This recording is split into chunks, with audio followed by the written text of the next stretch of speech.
नमस्कार दोस्तों, कैसे हैं आप लोग। आशा करते हैं आप लोग बहुत ही अच्छा होंगे। आज हम बात करने वाले हैं कि बंसावली कैसे बनाते हैं। क्या बंसावली ऑफलाइन बनता है या ऑनलाइन बनता है, उस पर हम बात करेंगे। बंसावली में किन किन डॉक्यूमेंट्स का होना जरूरी है, बंसावली में किन से सिग्नेचर, किन से मोहर लगाना जरूरी है। तो आज हम देखते हैं कि बंसावली ऑनलाइन बनता है या ऑफलाइन बनता है। चलिए शुरू करते हैं। सबसे पहले हम गूगल क्रोम ओपन करेंगे। गूगल क्रोम ओपन करने के बाद हम इसमें सर्च करेंगे बिहार ऑनलाइन पोर्टल। इस पर क्लिक करेंगे। उसके बाद जो आपका पहला लिंक आएगा उस पर हम क्लिक करेंगे। उसके बाद थोड़ा सा नीचे आएंगे स्क्रॉल डाउन करके, तो आपको बिहार बंसावली, जो बिहार खेत के लिए बंसावली कैसे बनाया जाता है वो आपको दिख जाएगा। यहाँ पे है जमीन का बंसावली कैसे बनाया जाता है। इस पे हम क्लिक करते हैं। यहाँ पे खुल के आ चुका है दोस्तों। यहाँ पे लिखा हुआ है, देखिए, जमीन का बंसावली कैसे बनाएं बिहार में। अब ऐसे बनेगा बंसावली, नहीं प्रक्रिया लागू जाने कैसे करना होगा आवेदन। आवेदन कैसे करना होगा हम पूरी बात बताएंगे। जमीन, देखिए, इस सर्विस का नाम है जमीन का बंसावली कैसे बनाएं।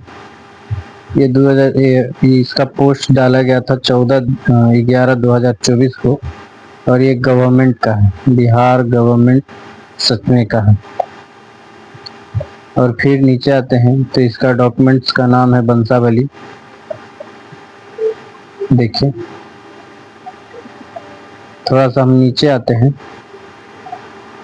तो देखते हैं कि इसमें कुछ विशेषताएं दी हुई है। बिहार बंसावली बंसावली एक बहुत ही महत्वपूर्ण, यहाँ पे देखिए, दस्तावेज है जो हमारे जमीन की को खरीदने या बेचने का अधिकार हमें देता है। बंसावली बनाने से हमें यह लाभ होता है कि कोई भी जमीन हम देख सकते हैं कि यह जमीन किसके नाम से है और किनका क्या है। ये इनका पैतृक है या फिर खरीदा हुआ है, जो भी है, सेल्डेड है या पैतृक है, हम वो देखेंगे। थोड़ा सा नीचे आएंगे, स्क्रॉल डाउन करेंगे थोड़ा सा, तो इसमें दिया गया है बंसावली क्या होता है। बंसावली के अंदर आपके परिवार के वंश के गोत्र की जानकारी होती है। मतलब आप किस वंश से हैं, किस गोत्र से हैं, वो आपका दिया होता है, जिसमें आपके पूर्वजों के बारे में भी सभी विवरण दर्ज होता है। आप बंसावली बनवाने जाएंगे तो उसमें आपका पूर्वज का पूरा विवरण मांगेगा। क्या पूर्वज थे, कैसे थे, क्या करते थे, वो सब मांगेगा।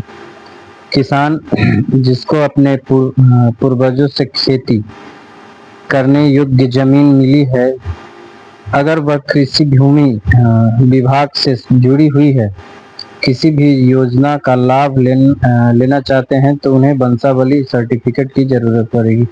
अगर आप किसी भी कृषि से संबंधित किसी भी लाभ के लिए आपको बंसावली बनवाना जरूरी होता है। इसमें बंसावली सर्टिफिकेट बनवाना अब बहुत ही आसान हो गया है। मात्र 10 रुपये का शुल्क आपको लगेगा बंसावली बनवाने में। इसमें नीचे आते हैं तो बंसावली सर्टिफिकेट का नया प्रारूप देखते हैं। बंसावली सर्टिफिकेट सरकार की तरफ से चलाई जा रही विभिन्न प्रकार की योजनाओं के लिए बहुत ही आवश्यक दस्तावेज है।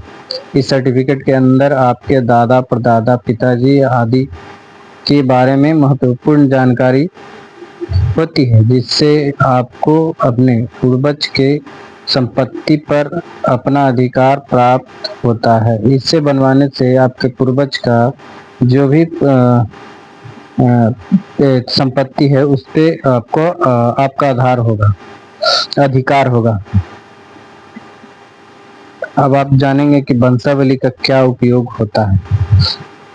देखिए, अगर आपके दादाजी परदादा आपके लिए किसी भी प्रकार के संपत्ति जमीन छोड़कर गए हैं और आप उस पर अपना अधिकार पाना चाहते हैं तो इसके लिए आपको वंशावली सर्टिफिकेट की आवश्यकता पड़ने वाली है।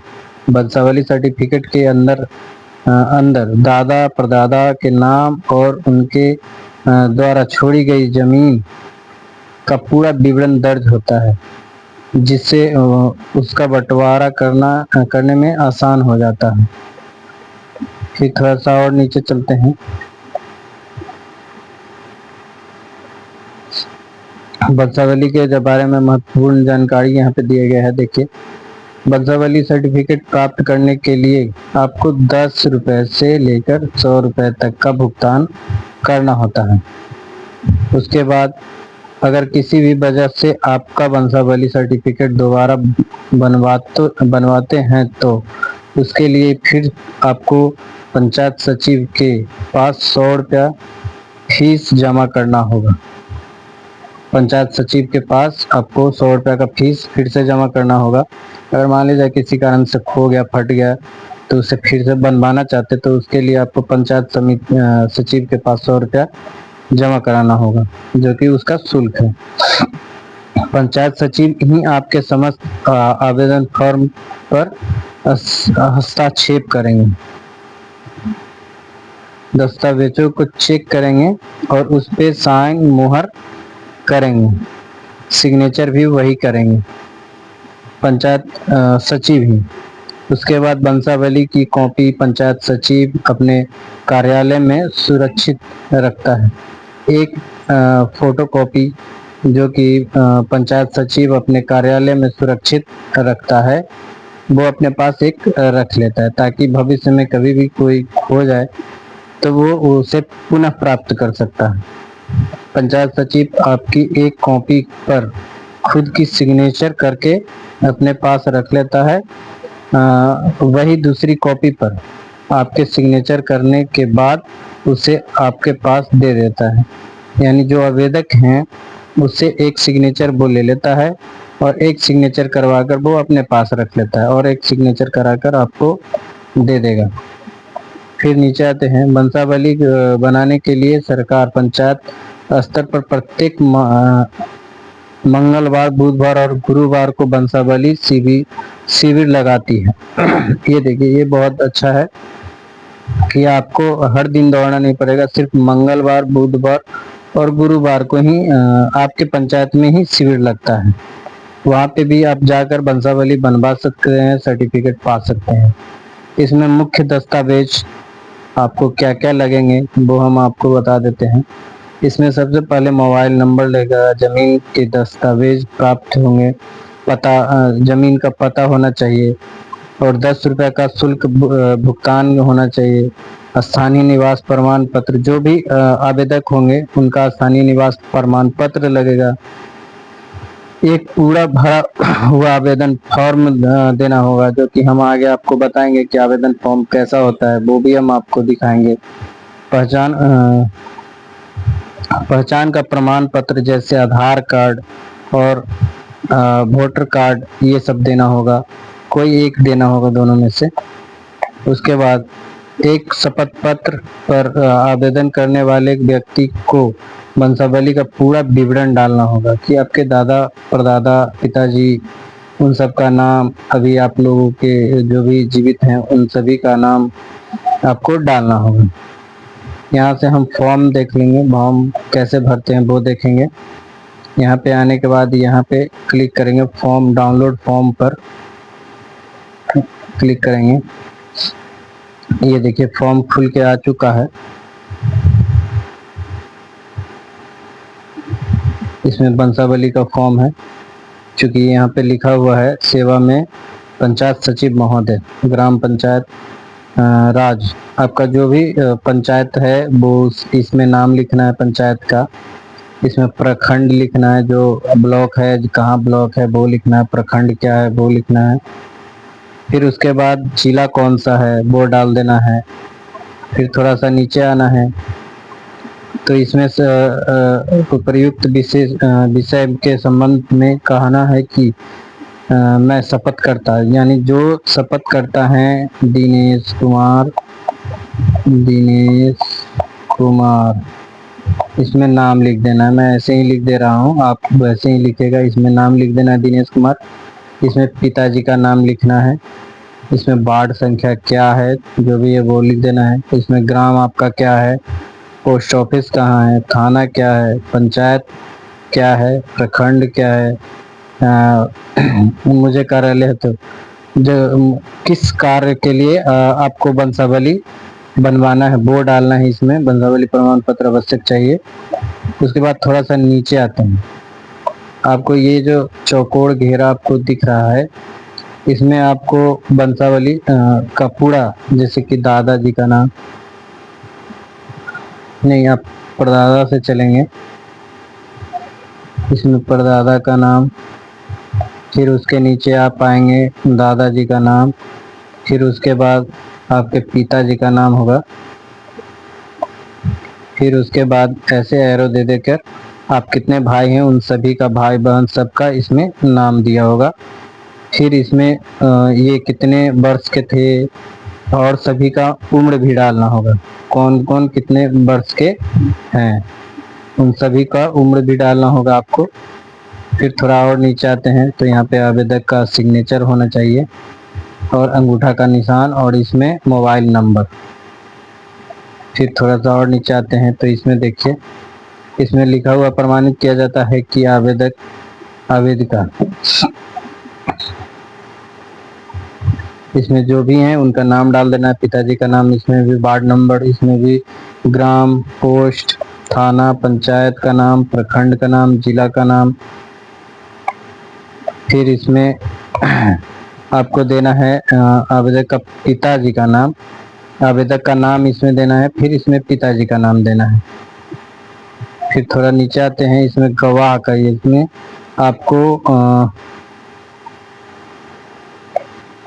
5 गवाह का नाम देना होगा आपको। इसमें गवाह का नाम देना है, इसमें पिता और पति का नाम देना है, कौन से इसका पिता का नाम क्या है वो, इसमें मोबाइल नंबर, इसका गवाह का आधार नंबर, इसमें सिग्नेचर ले लेना है। इसी तरह से आपको इन 5 में डालना है। मेन मुद्दा आपको बताते हैं कि किन किन से सिग्नेचर कराना है। सबसे पहले वार्ड सदस्य का सिग्नेचर और मोहर होना चाहिए इस फॉर्म पे। उसके बाद आंगनबाड़ी का सिग्नेचर और मोहर होना चाहिए। फिर आपके जो तहसीलदार, थाना में जो चौकीदार हैं उनका साइन और मोहर होना चाहिए। और उसके बाद मुखिया जी का साइन और मोहर होना चाहिए। जो ग्राम पंचायत में आपका मुखिया है उनसे साइन मोहर आप करवा लेंगे। इसमें लेख प्रमाणक जो मतलब कि आपका सर्टिफिकेट बनाएगा वो भरेंगे ये फॉर्म, शपथ करता। आप भी भर के दे सकते हैं। तो इसमें भी नाम डालना है, क्या उम्र है, उम्र की करीब कितना वर्ष का है वो, पिताजी का नाम डालना है, उम्र करीब कितना है वो डालना है, इसमें भी वही डालना है। इसमें वर्ष निवासी कितना से कितना तक के जीवित हुए हैं वो, इसमें वार्ड नंबर, ग्राम क्या है, पोस्ट क्या है, थाना, प्रखंड, जिला और किस कार्य के लिए चाहिए वो भी इसमें। और फिर से यहाँ पे फिर से वही चीज आपको लिखना होगा, डैश कर कर के एरो दे दे के आपको वही नाम देना होगा, परदादा का नाम, फिर उसके बाद दादाजी का नाम, फिर पिताजी का नाम, फिर आप लोग कितने भाई बहन हैं उन सभी का नाम देना होगा, साथ में उम्र भी दर्शाना होगा। फिर उसके नीचे आते हैं तो इसमें ग्राम पंचायत कार्यालय, इसमें जो भी है आपका ग्राम पंचायत उसमें इसमें डाल दिएगा, इसमें प्रखंड डाल दीजिएगा। शपथकर्ता का इसमें भी सिग्नेचर होगा। मैं शपथकर्ता को जानता हूँ और यहाँ पे सिग्नेचर का जो भी शपथकर्ता होंगे उनका सिग्नेचर होगा।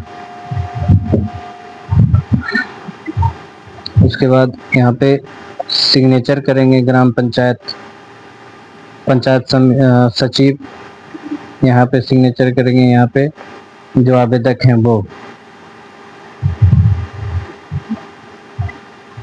ये सब फॉर्म भर के आपको एक हैप्पी डिपिट लगाना होगा इसके साथ में। उसके बाद हम ब्लॉक ये फॉर्म आपको बता दें कि ये फॉर्म ऑनलाइन नहीं भरा जाता है, ये ग्रामीण स्तर पे ब्लॉक में ही ऑफलाइन फॉर्म जमा किया जाता है वंशावली के लिए। अगर आप और भी कुछ जानना चाहते हैं तो डायरेक्ट हम आपको लिंक दे देंगे डिस्क्रिप्शन बॉक्स में, आप उसको ओपन करके आप देख सकते हैं। तो कैसा लगा मेरा वीडियो? आपको ज़रूर अच्छा लगा होगा। अगर आपको मेरा वीडियो अच्छा लगा होगा तो लाइक और शेयर ज़रूर करें और सब्सक्राइब भी कर दें। Thank you.